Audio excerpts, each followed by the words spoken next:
Freedom Radio, AFN Iraq, on the project with Army Sergeant Brian Hamilton, and I am joined by a very special guest, Coach Mike Sherman of the Texas A&M Aggies. How you doing, Coach? Hey, I'm doing great, Brian. How are you? I am great. I also have Major Lee. Where are you from, Major?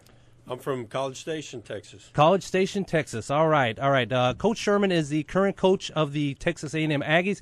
He's also the former coach of the Green Bay Packers, and the second best winning percentage for Green Bay behind Vince Lombardi.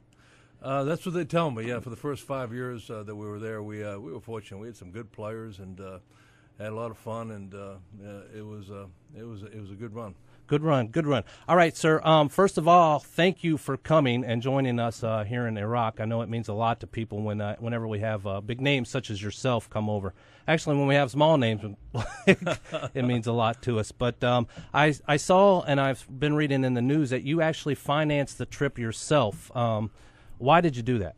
Well, it's just, my dad was in World War II, and my granddad was in World War I. My uncle was in Okinawa at one time. So, when I graduated from high school, I really never had an opportunity to do service as we have so many thousands of people doing over here in the conflicts in Iraq and Afghanistan. So, I just felt it was something I needed to do, and I wanted to come over, and if it was something that people wanted me to do. So, as it turned out, a lot of people got involved in this thing, and it seemed like everybody was excited about it, so here we are. It's been a great trip. Well, I thank you for your perseverance, because I know we were scheduled to have you, I think last week or the week before. About 2 weeks ago. Yeah. We were scheduled to come, and I was going to be here for what an A&M, a time-honored tradition is muster at Texas A&M. It's a special day in the calendar year of a day when Aggies get together and honor those who have passed on, and so I was trying to get here for that in particular date, as well as visit other troops, and then the volcano ash became a major factor in my trip, and it was canceled. So we're able to reschedule, and a lot of people did some unbelievable things to get me over here, and I'm very grateful. All right, thank you, sir. Moving on, I saw you were married to your wife in 1982. Is that correct?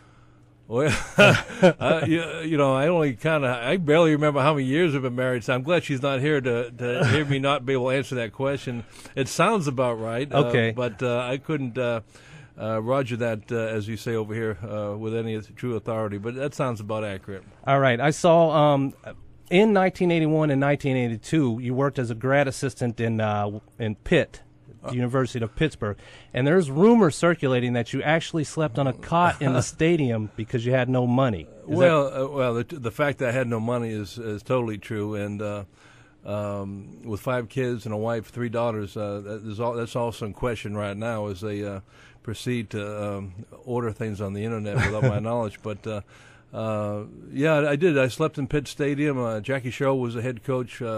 And I really had no place to go, and so I went. I was a high school teacher and coach, and after 3 years of doing that, I was an English teacher and a football coach, and had an opportunity to go be a graduate assistant. Kurt Ferentz, who's the head coach at Iowa, a good friend of mine, left our high school staff and went on to the University of Iowa as a line coach. Went to Pittsburgh as a coordinator. As a GA, and then went to Iowa. So then I followed suit and took his spot, but really had no money and just slept in the stadium. Cool.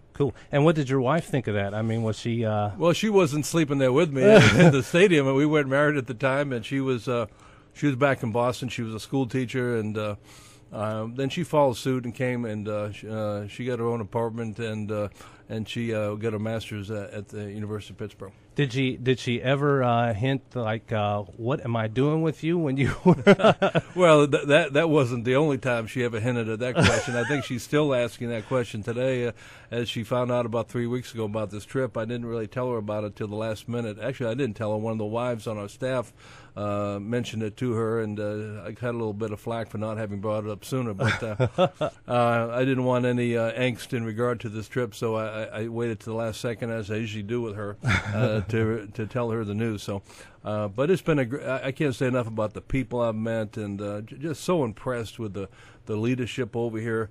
I had dinner with Lieutenant General Cohn at his house with his staff, and just just laughed and told stories, and just very impressed with him and the people that he surrounded himself with, and the concern and the compassion he has for his soldiers, and that was so evident. And the same thing with General Odierno, when I had a chance to visit with him yesterday, and what a tremendous leader, a man of humility and compassion, but yet a tremendous sense of confidence in himself and this mission and his soldiers. So it's been a phenomenal trip and really eye-opener for me.